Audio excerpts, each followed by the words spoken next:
Hey guys, what's going on? This is Benjamin with Benjamin Exotics, and in today's video, I'm going to be showing you guys how to make your own DIY feeder rat / feeder mouse holding tanks.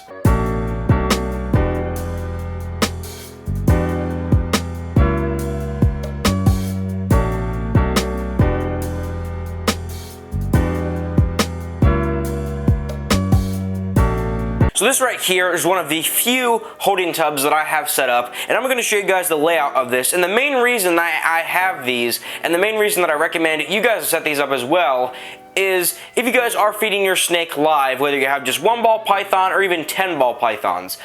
If you are feeding your snake live for any extended period of time, you're going to have to, go out and find live food on your own, especially if you don't breed your own rats. So by having a bin like this, or any tank in general, you can save yourself so much time because you can stock up on live rodents, keep them alive for, 3-4 weeks, and then feed them to your snakes. You don't have to go out every week just to get your snake food because, you're wasting gas and just wasting time in general. So let me take this lid off, and we will have to have a little bit better of a lid than this. They're not great jumpers, but they can most likely get out if you had just a lid like that. So I'd recommend having something on top. But let's look at the layout of this tank. Now it's a very simple setup, like I said, just a holding tank, nothing fancy. And what I have in here is kiln dried pine. Now you want to use kiln dried pine because normal pine shavings are going to have a bunch of oils in them that really, they're not going to hurt the rats too much, but it's not great for the respiratory infection, and I'm sure not great to get on their nose. So you want to make sure it's kiln dried. You can find this at any,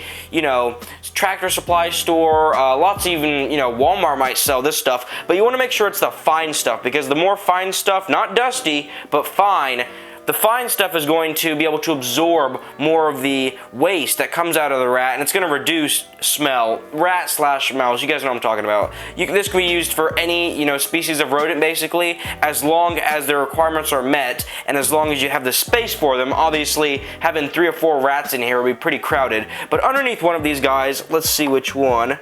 Nope, not there. I think underneath this guy is where we're going to have our mice, and as you guys can see, we have 2 in here right now. They're actually pretty cute, and you can, pick them up and hold them and stuff like that. They're not, too friendly, and they can bite you if they're not in the best mood. But as you guys can see, they've sort of packed a bunch of the bedding in here, and it's their little nest. So I didn't mean to bother you guys too much, so we're going to shut that up. Oop, one's trying to get out the back. But the main reason we have these sides in here is, of course, just to keep them safe. And you guys can probably notice that I have the sides covered with paper as well. And that is going to help you guys, just keep the rats / mice, feeling more secure in this enclosure. And then we just have our food bowl over on this side, nothing too advanced. You can get this, little pellet food, if you want to call it, from Reptile Basics, and a few other guys sell it online. There's a specific mouse and a specific rat food, so I wouldn't recommend mixing those guys too much. It wouldn't make too much of a difference, but the protein and fat is the main thing you want to look for in your foods. I'm not going to tell you guys the exact numbers that you're going to want because it's going to be different from person to person on your opinion and on your experience, but Reptile Basics and a few other guys sell the big brand food like this. You can get them in like 50-pound bags, or you can get them from other resellers that can give you smaller amounts. But this stuff is great. Again, you want to make sure that this isn't just laid directly in the bedding, because again, your pine oils and stuff like that, especially if it's not kiln drying, are going to get on this, and you're just going to have some problems, especially if they go to the bathroom on it as well. So I try to put this in the bowl just like that, and then I just have a little water bowl that's made out of like this ceramic right over here. Now the reason I don't have a huge water bowl is because I don't want them swimming in it,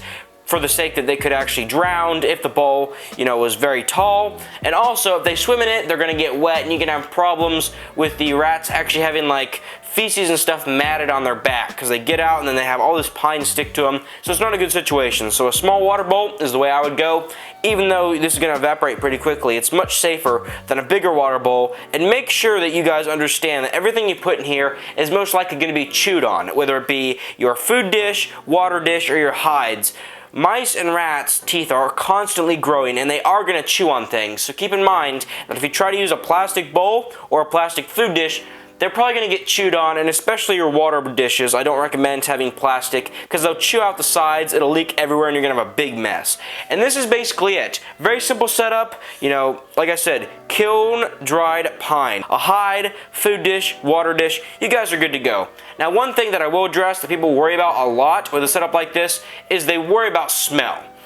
I'll tell you guys right now, if you keep this cage relatively clean, you're always going to have some feces, you know, lying around, but as long as this is pretty clean and you're using a good bedding like this, which is more shredded finely, and you're not using a bedding that's going to be, you know, like the big chips, you're not going to have too much of a smell coming out of this. I do, and I can pick up a smell right now.